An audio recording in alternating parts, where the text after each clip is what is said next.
Hello, I'm Satish Singhal. I'd like to give you some background on a topic called dynamic memory allocation and show you some syntax and example of that and all the other topics related to it. Today we will talk about only dynamic allocation for the single variables. In the next video, if I get to it, I hope to show you allocation for arrays. Imagine that you wished to manipulate employee data using an array. Then you will have to make an educated guess about the capacity of statically allocated array based on largest number of employees in the company. In languages such as Fortran and COBOL, you could only assign arrays and variables statically. That means once the array size is defined in the program, it cannot be changed during the next invocation of the program. So what happens in such case if array is chosen too large than the number of elements used in the logical length? Then array becomes wasteful of memory or RAM. But on the other hand, if array is chosen too small, then you have to rewrite the source code to increase the array capacity, and that increases the cost of maintaining the software. Going back to the example of the company and its employee, imagine that company had 50 employees. Just to allow for growth by 100%, we chose the array size of 100. But let's say company got into financial trouble and the number of employees reduced to 10. Then only 90 out of 100, only 10 slots will be used in the array. So each time you run the program, it is consuming RAM wastefully. The other side would be that, let's say company grew very fast, and each year they're adding 50 more employees, which means more or less you're going to have to rewrite the software and compile it and run it again every year at least. So the major breakthrough brought by C and C++ was ability of programmer to allocate array and other variables dynamically at runtime. Runtime, you could actually specify what length of the array you want, and it will be creating exactly the same length during each invocation, and you do not have to write the size of array each time. We're talking a lot about arrays. Unfortunately, we won't get to it until the next video. But the background about arrays is very important to understand the importance of dynamic memory allocation. So in C and C++, we can allocate arrays and other single variables dynamically at the runtime. This has done and created a new paradigm in software engineering, which is create when you need to and delete when you no longer need.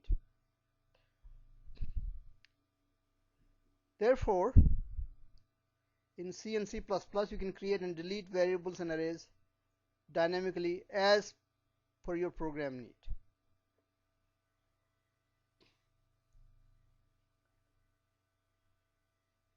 And you should not underestimate the importance of the dynamic allocation and deallocation of memory in software engineering. Even if desktops have gigabytes worth of memory, the small devices do not. And there is no guarantee that you will not have to work for a company which does not, which programs small devices.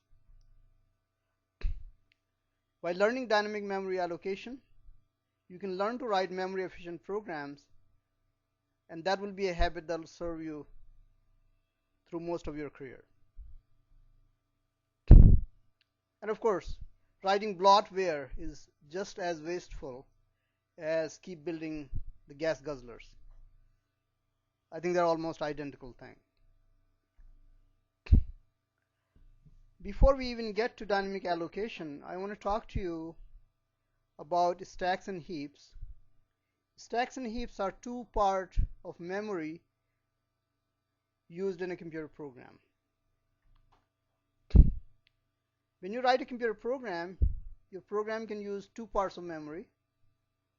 One is called stack.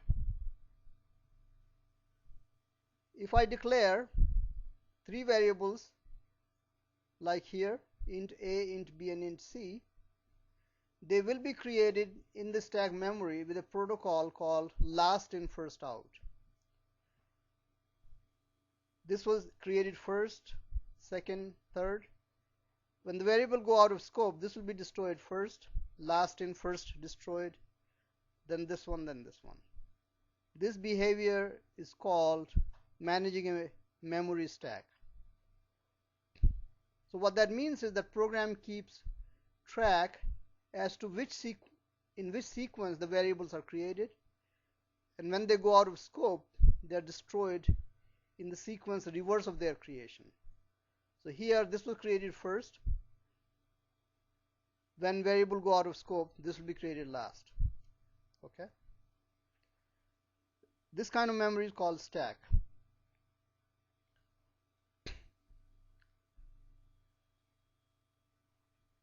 So normal variable creation is called a static declaration, and those variables go on stack. The variables that are declared dynamically, and we'll show very soon how they are created, they use a different portion of memory called heap. Heap variables or dynamically allocated memory variables become alive only when your program is run. Okay, let's see the syntax of creating such variables.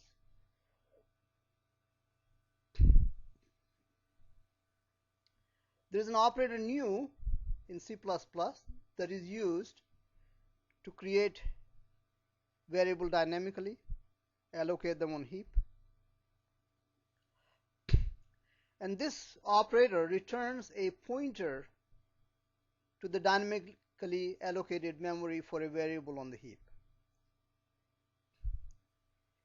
If memory allocation is successful, the new operator returns a pointer to the allocated memory or to the pointee. Otherwise, it returns a null pointer, a pointer that stores null or zero. And as you know, that null pointers are orphan and they have no pointee.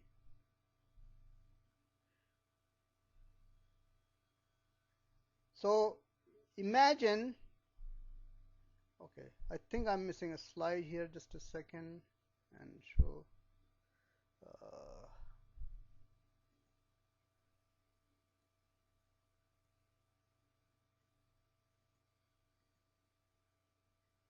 Okay, it comes after this one, so no problem.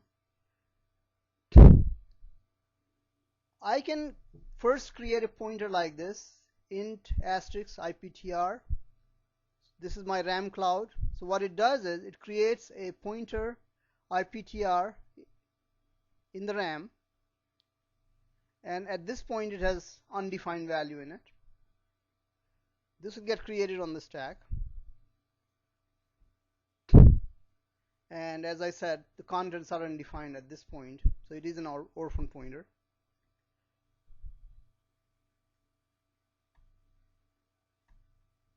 This is the syntax of using new to allocate memory.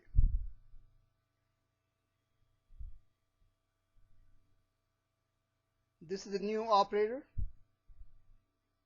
This is the data type. This is the initialization of the pointee, initialization of the value stored inside the pointee.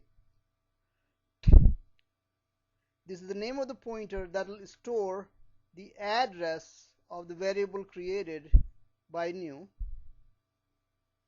And understand this here and this here should be same data type. Okay, you cannot say double here and int here or something like that.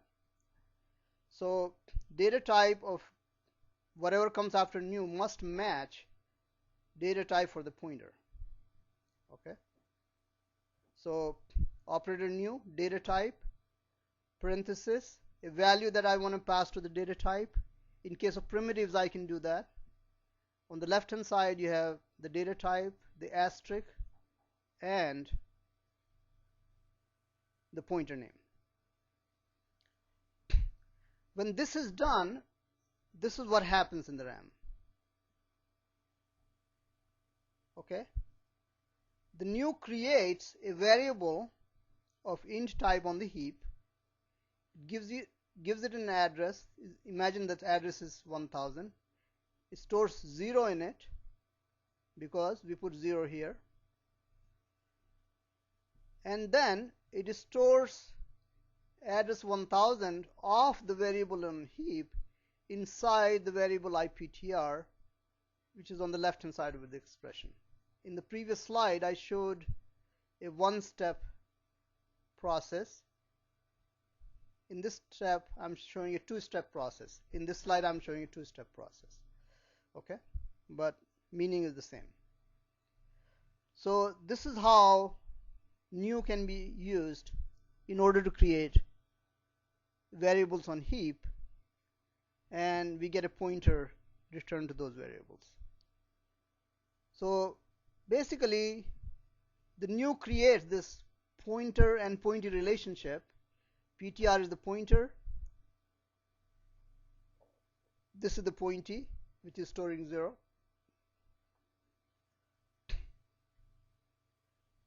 Well, let's look at some alternate syntax and styles. This is allowed by the specification. You could put extra parentheses around int. This will also store 0 in pointy.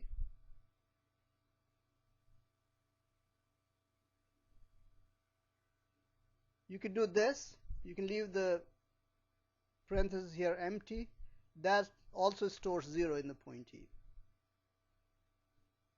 Okay, asterisk is missing here, by the way. Sorry about that. So just think there is an asterisk here.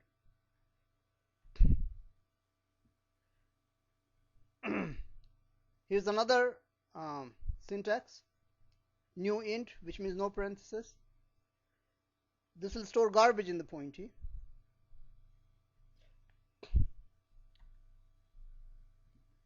And in this case it's the same syntax as the one we saw in the previous slide, except I'm just showing storing -5. So the pointy will store -5 in this case. This last style is most preferred because it allows initialization and declaration in the same line. So it minimizes the room for errors. And of course we saw this one, but last one is simpler than that because it doesn't require this extra pair of parentheses around the int. Okay, maybe we should go to Visual Studio and just kind of look at it a little bit.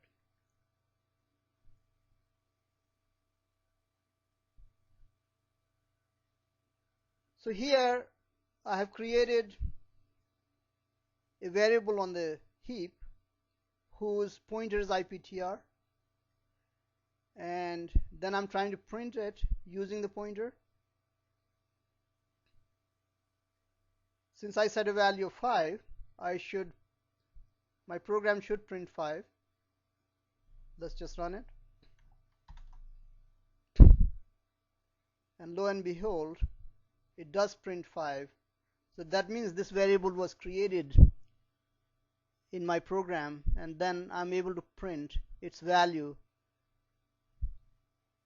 by dereferencing the pointer. Okay, simple.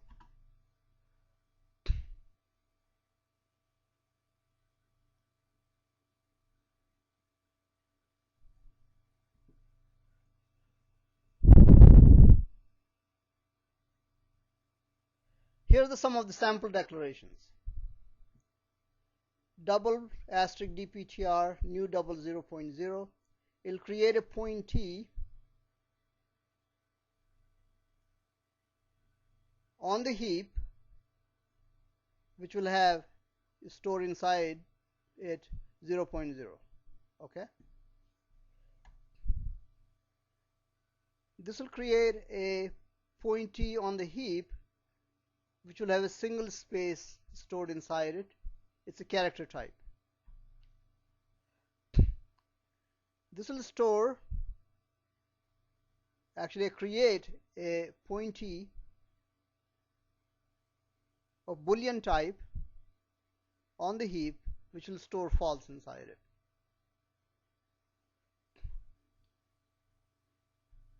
Okay, notice this one here. This will compile, but the meaning would not be same what you think it is. You might think it will store false. Not really, because false is a string and all strings have Boolean value equal to true. So in this case the true is stored instead.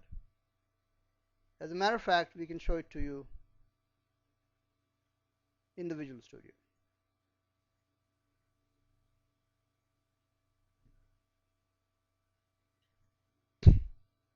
Let me just uncomment this piece of code here.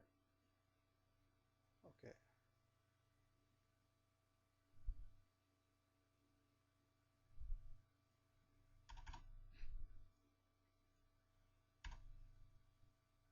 And comment out this one. Again, I have to compile. It will be slow because RAM is being used by the video.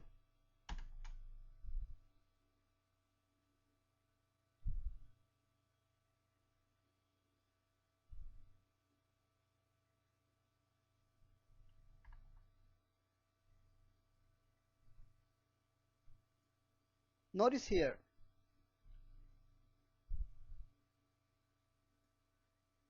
when I create bptr1, pass it a value of false without any quotes, and I print it through the dereference value of bptr1, it actually creates false on the heap. But in the other case, I put quotes around the false, which is actually a true value. And when I dereference this pointer, prints it to the console, it actually prints true. Okay, so watch out for stuff like that.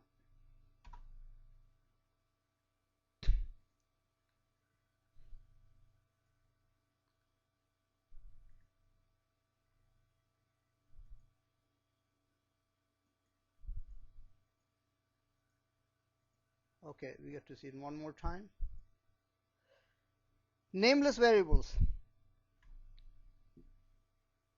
You probably saw now that we are no longer creating a variable first and then assigning the address to the pointer. This is how we have done in the previous videos. We are no longer doing that. So what happens is that all the variables created by calling the new are nameless. They have no name. We can only have access to the variables created by using new through their pointer. So all the variables that are created by using new, we only have indirect access to them because they have no name. So this is a very, very important difference compared to the previous videos that you have seen. So namelessness rules here.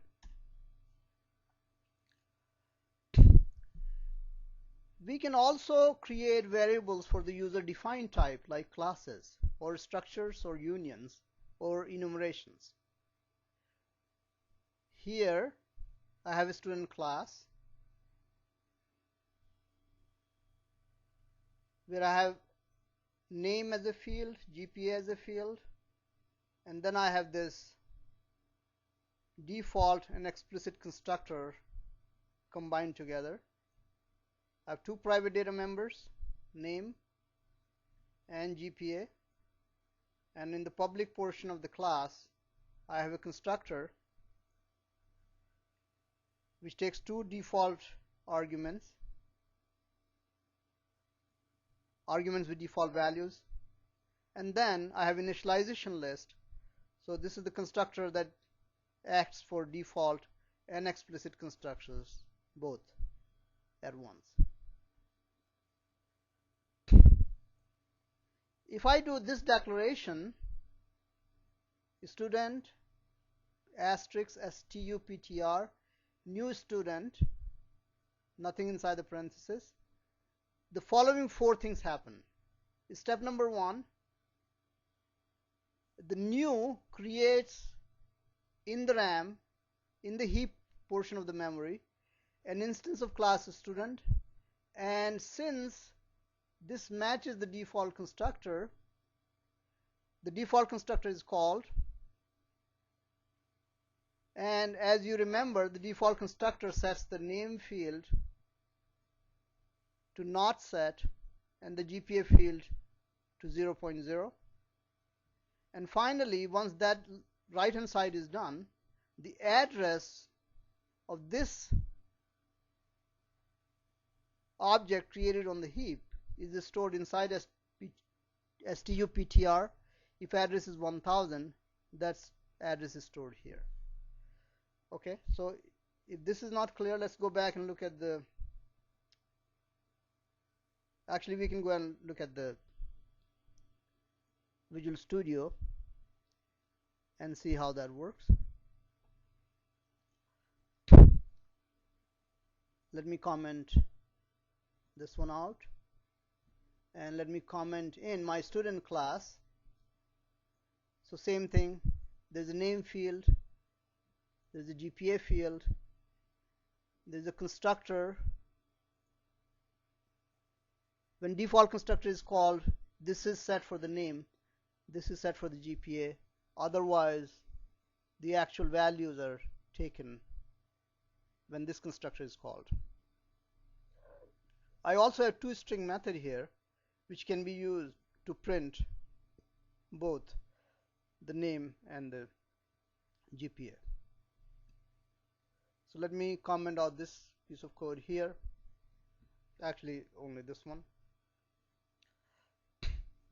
So when I create an object of student type by calling the default constructor, new will create that object on the heap, store its address inside stuptr, and then since there is a toString method, I can call that toString method through the pointer, and it should print out the name and the GPA, in this case of course set to default values. So let's compile and run it.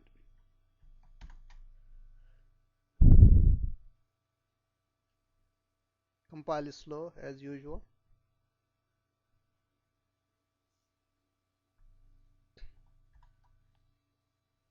And you can see very clearly the name field, it says not set GPA to 0. Had we used the show point, it would say 0.0. Okay, so two default values have been used because we call the default constructor. Okay, back to the PowerPoint.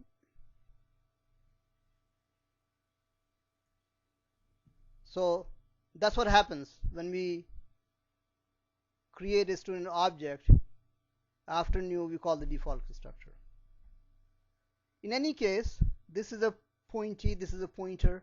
So pointer, pointee have been created by using the new in this expression. If I call the explicit constructor, this one, then of course the object is still created on the heap. It has the address of 2000. In this case, explicit constructor is called. Since we pass the name John Doe, John Doe is stored in the name field. We pass the GPA of 3.9. 3.9 is stored in the GPA field. Okay. And then on the left hand side we have student asterisk stuptr. That means new will return an address of 2000 which will get stored inside the pointer as stuptr. Okay, in this case the explicit constructor has been called. Let's take a look at this also inside Visual Studio.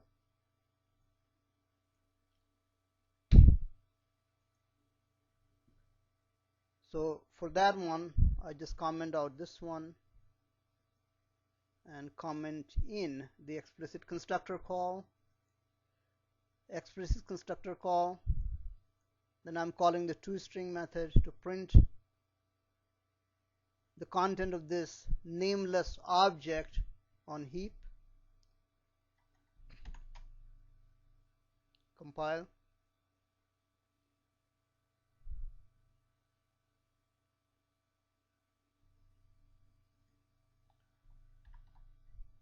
And in this case, as you can see, since explicit constructor was called, the name is set to John Doe, GPA is set to 3.8. Okay, so this value was John Doe, this value is 3.8. Okay, so it works.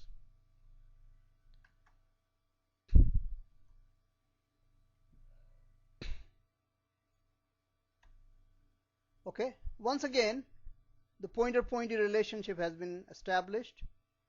This is the pointer, this is the pointee, address of 2000. This is the pointer that stores the address 2000. And we already saw how we can use the pointer to call the toString method and print the pointee, which has John Doe for name, 3.8 or 3.9 for GPA.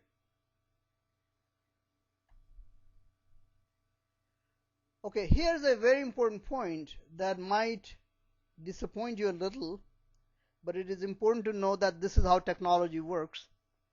Nothing is 100% guaranteed. What is here is that new is not obligated. The act of new creating a variable on heap and returning a pointer to it is not a binding contract. It's not a binding contract. It is just a best effort contract. What that means is that if memory is not available, then new will return a null pointer. It will not assign you a pointer. It will do its best, but it's not bound by this contract that it has to give you a memory. It may refuse to do so based on the conditions persisting at that particular time in the operating system. Now, new not being bound by a contract to give you memory has two implications in software engineering. Let's discuss that in the next slide. First is that in life critical software, where possibility exists even remotely that new may fail to assign memory, do not use new. If there is even a remotest possible chance when you're writing software for life critical systems that new may fail, do not use new.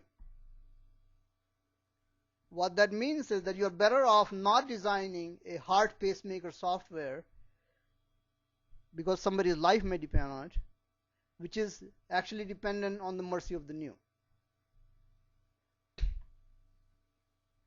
So in such cases, do allocation statically and design with guaranteed memory availability. Okay? That's first implication. Second implication is that if in non-life critical software where a crashed program can be safely restarted, check if new did return a valid pointer. And this is done as follows. I declare a pointer called IPTR int type, then I do this, that I use the if, parenthesis for if, inside I have this expression iptr equal to new int parenthesis 0. So basically I'm allocating the memory for on the heap in this expression here. If new has succeeded, then iptr will have a non-zero value. Negation of non-zero value is 0 or false, then whatever I'm going to show here is not executed, and that's fine, which means I got my memory allocated. But if new failed to allocate the memory, it will store 0 or null inside iptr. Negation of null is true. Then this code inside the if statement will execute.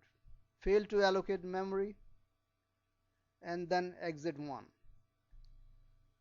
So if new fails, then it stores null or 0 in iptr. Negation of 0 will be true.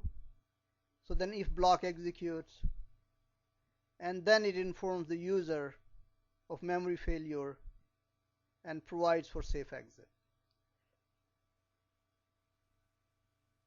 So all the pointers I created in my Visual Studio should really be done as follows.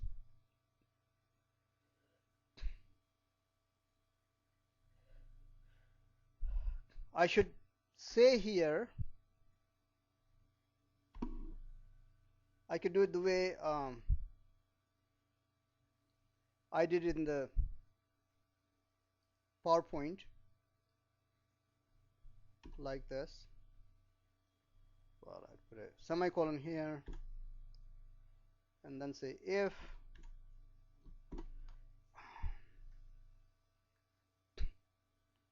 not stu ptr2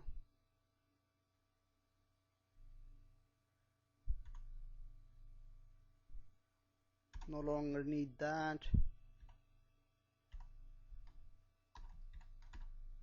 cout failed to allocate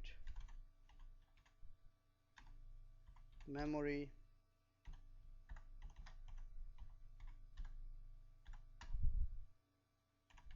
exit 1.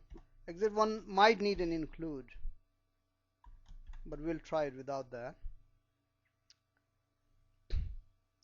Now notice I'm not going to be able to show you the execution of this block because my computer has 2 GB of memory. It's not going to fail. But this is how the code should be written.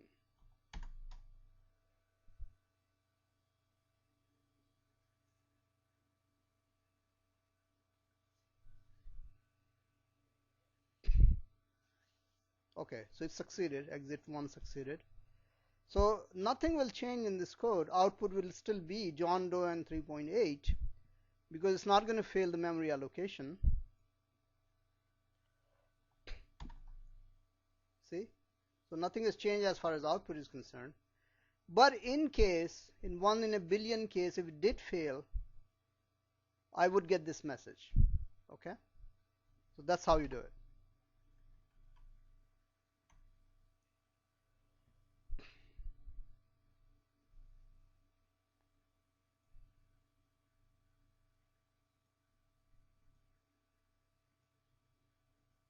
Okay.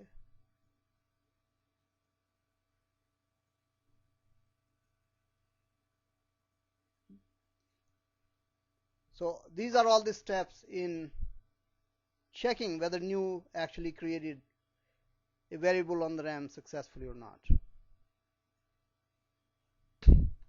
Here's the other issue we need to worry about: immortality on the heap. The variables created on heap using new are immortal. at least during lifetime of your program. They are not deleted or deallocated the way variables on stack are. Stack variables are deallocated when you go out of the scope, when you go out of the block in which they are created. That's not true about the variable created by new. Let's look at some examples. This is my block. This could be a loop, this could be an if, this could be anything, or a function, doesn't matter. If I created int x equal to 5 and then another one int asterisk y new int 10, right after the block has ended, right at this point, x will be deleted, pointer y is deleted, but the pointer of y is still alive on heap. This part is still alive on heap. This has not been deleted. There is no way for the program to delete it because this is not in the stack. These two x and y were on the stack, so they got deleted. New int 10, the one on the heap, the point is on the heap, that's not deleted. That's how it looks like. Okay. Within the block, this is the picture, this is the x, this is actually on the stack, this is the pointer y, this is on the stack, the pointee of y 10, this is on the heap. Even though I'm showing in the same cloud, there are different parts of RAM. As soon as I exit out of this brace here, x is deleted, so I no longer see x here in the RAM cloud. Y is deleted, but this 10 with address 1000 is still there. And since the pointer to it is also gone, there is no other way. There is absolutely no way to delete it. Okay, that's what I mean by immortality on heap.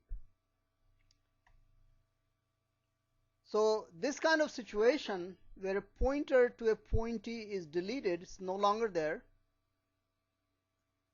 this is called memory leak. You probably heard this term before, but this is exactly what it is. Your memory has been leaked, means there's a part of the memory your program is using, but there's actually no pointer pointing to it, and you have no control over it anymore. It's lost forever. So suddenly your program becomes a memory thief. Okay.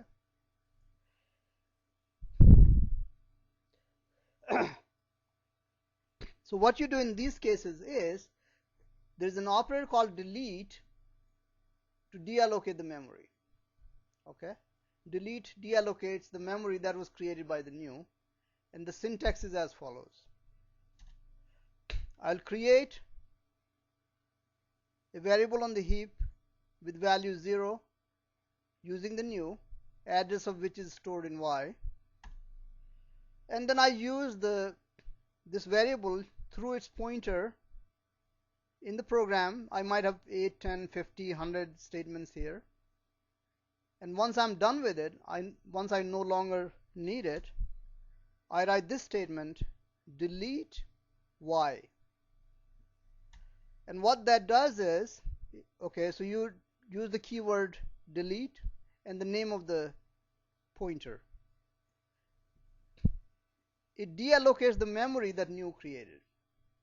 Okay, so in terms of memory map, this is how it will look like.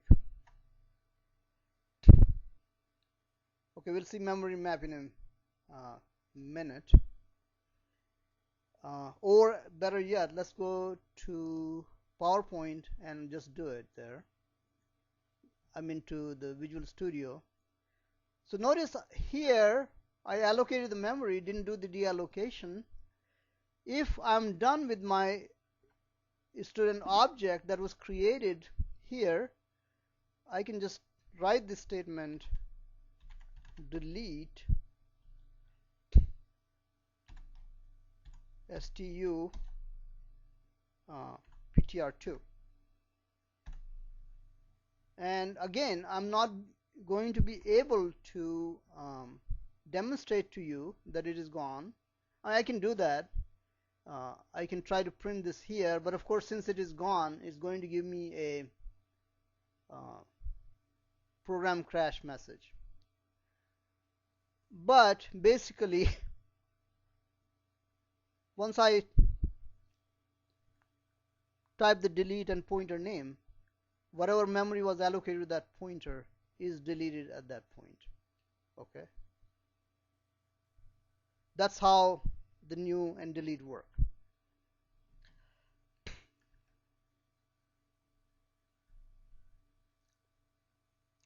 So what is important here is that there has to be a match between new and delete invocations. Before your program ends, or at some reasonable time, when you no longer need the variable on heap, the delete should be called to deallocate the memory created by the corresponding new. For every invocation of new, there must be a countering with the corresponding invocation of delete to free the memory. When this symmetry is broken, the memory leak occurs at that time. Okay, the same program that I showed you earlier, I've written it a little bit differently now. I declare int pointer y here, then this is the block, and I didn't put down any if or while here. You can imagine this is under some sort of block. Int x5, y equal to new int 10. So 5 is created, pointy of y containing 10 is created. As soon as I get out of this block, I type delete y. So in this block, as soon as I do that, this is actually deleted. Pointy of y is deleted. Then I say y equal to 0, which means y just stores a null pointer. Okay, so it does not dangle. Okay. So when I say delete y, at least in that same scope, it's not going to delete the pointer. It only deallocates the memory that was assigned to the pointer. Okay. Pointer is not deleted. You can set it to 0. If you need to use it again, you can use it again actually if you like. So that's how the delete works. The deletion of dynamically created user-defined objects is done in identical manner. Of course, I already showed that to you in the Visual Studio. I could have this new student created whose address is stored in stuptr, and then somewhere I'll say delete stuptr, and it'll deallocate the memory for the student. This object will be gone. Okay. Here's the summary. Operator new creates the memory for a dynamically created variable on heap and returns a pointer to it. Syntax is as follows: data type asterisk pointer name, assignment new data type, and these parentheses. This will automatically call the default constructor for primitives as well as for the objects. For primitives, you can put a value here. For objects, if you have an explicit constructor, you can pass the explicit constructor arguments. This is the example using the integer. New is not obligated to provide the memory. It's just based on best effort basis, and you must do an if and else test to see if memory indeed was allocated. Operator delete deallocates the memory that was allocated by new on the heap. Syntax is as follows: if this was my new invocation of new, then I'll use the PTR for some computation, and then at some point I'll say delete ptr, which will delete the memory that was allocated by new. Okay. To avoid memory leaks, every invocation of new must be matched with the corresponding invocation of delete to free the memory. Okay, that's what we should do. Another important topic is allocating memory for arrays. Hopefully I will discuss that in the next slide. Thank you so much.